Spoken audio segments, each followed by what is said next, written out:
And look, no one is willing to say it. They're either too scared or they are absolutely delusional. But I'm not doing anyone a service by lying to you. So here's the hard truth.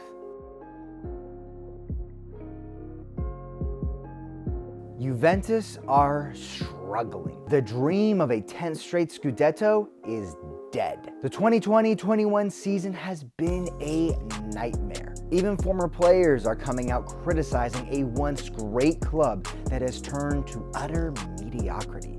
Lots of finger pointing from fans, alumni, and the media, but who is truly to blame for this mess?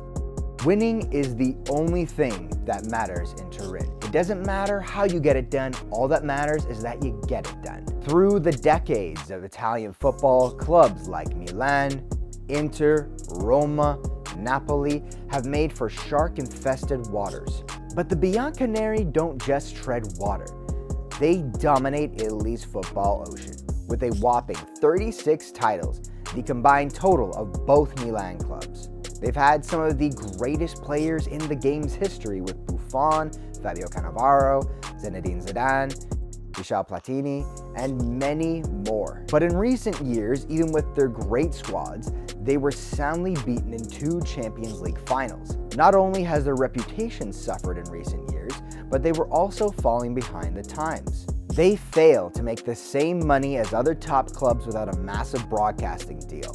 They don't have fashion show kits to sell, they don't play, quote, beautiful football, and they had no superstar like they once did. Suddenly, winning is not the only thing in Turin, and so Juventus began its rebirth. It all started with the signing of Cristiano Ronaldo in July of 2018. The club bought the world's most marketable star for 100 million euros. It was a statement of intent to the other top clubs of the world that they were a force. Even at the age of 33, Ronaldo could still do what he's always done best, score. But more importantly is what he could do off the pitch. Because after all, this is the most lucrative time in football's history, and Juve needed to capitalize by getting their share. It was a massive shift in identity, an identity of a team that was formed on one cohesive unit. No one player greater than the sum of its parts, and just generally really good business. The last thing CR7 brought, though, was the rep of a serial winner in the Champions League, the one thing that had been the bane of the Italian Giants' existence for over 20 years. He was pretty much everything they wanted to change the narrative. So bringing in the proven winning pedigree of Ronaldo should change everything, right? Well, no, not really, like not even at all. In the first season, it was more of the same. Dominance in Serie A with an 8th straight Scudetto. But in Europe, it somehow got worse. They were beaten by the vastly younger and inexperienced Ajax. Ronaldo doesn't have to feel too bad here because Real Madrid actually lost in the previous round to Ajax, so he would have lost anyway. But after yet another European setback, Juventus parted ways with Massimiliano Allegri. Now, I'm not totally against this move. Sometimes, regardless of success, the best thing for everybody is just to move on. Juventus have loftier, greater goals to accomplish. They tried their best with Allegri, and it didn't work. Here's the thing though, what they wanted was really drastic changes. And you only make drastic changes when you need really crazy different results. Realistically, what they want are not that different to what they had, but they wanted to change their style. They wanted to go in the exact opposite direction, and you would need an entire teardown to do that, and that's not what they did. And they're Juventus, so they still need to win. So they can't just bring in anybody. At this point, Juventus doesn't want to win the Champions League the same way they always have. They want to win it with their new cash cow and a brand new Corvette. They want to win it in style. And so, to replace Allegri, they hired the presumptive Italian version of Pep Guardiola and Maurizio Sarri. The manager who wowed Italian football fans with Sarri ball at Napoli and almost took the crown from Juventus 2 years earlier. They even added Matthias de Ligt, the 19-year-old Ajax defender who knocked them out of the Champions League, to give them an injection of youth in the back line. Operation Rebirth of the Bianconeri was in full effect. What could go wrong? Well, Sarri ball didn't exactly live up to its reputation.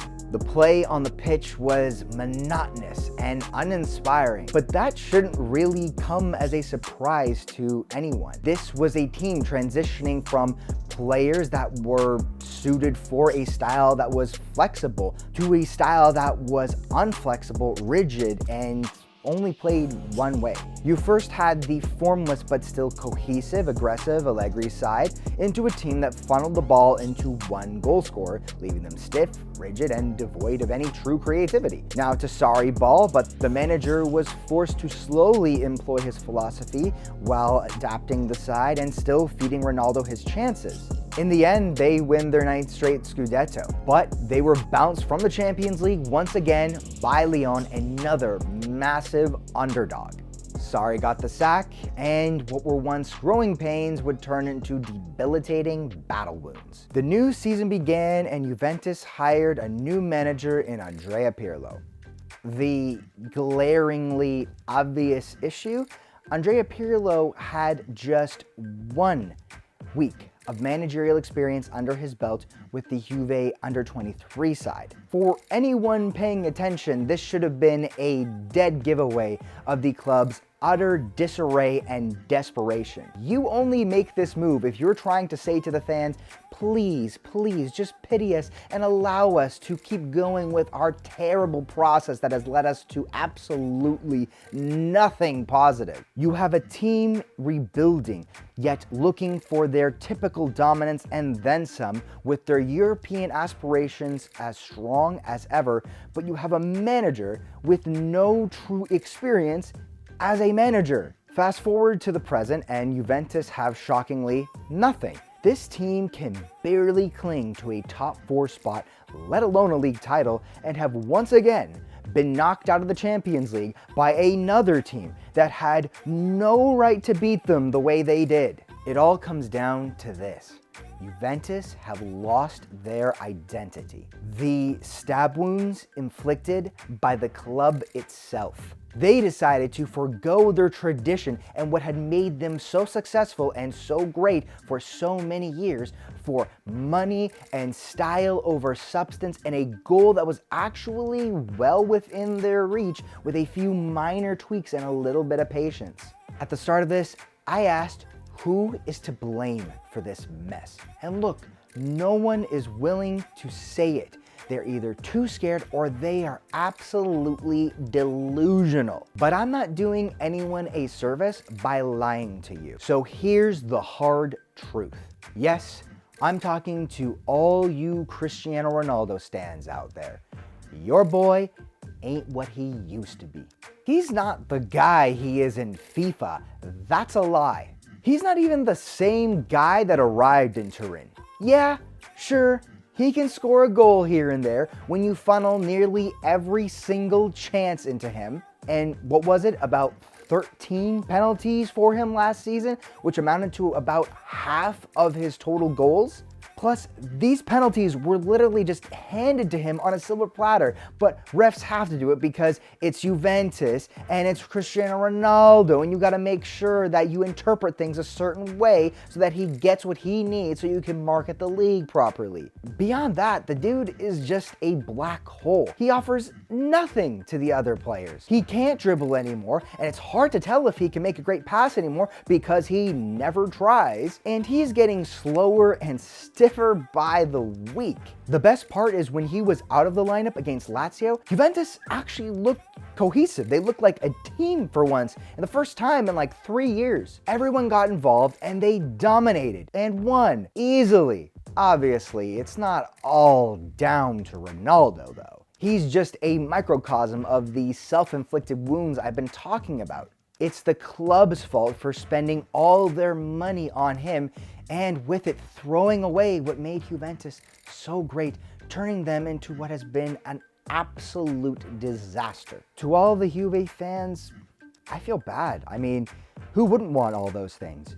Who wouldn't want to wear a dope kit of a club that plays beautiful football and wins? So I guess what I'm saying is I can't blame Juventus or its fans for wanting to be one of the cool kids. But when you faceplant so spectacularly, we all have the right to criticize. I make these videos for you, the fans. So I want to know, what would you do if you had control of Juventus, whether you're a fan of them or not? Would you go back to the way things were, or would you simply stay the course? Let us know in the comments below, and until the next one, peace out. Hey everybody, thanks for watching this video. If you enjoyed it, please drop a like, share it with your friends, and subscribe to Lingo Sports and Lingo News for a whole lot more just like this.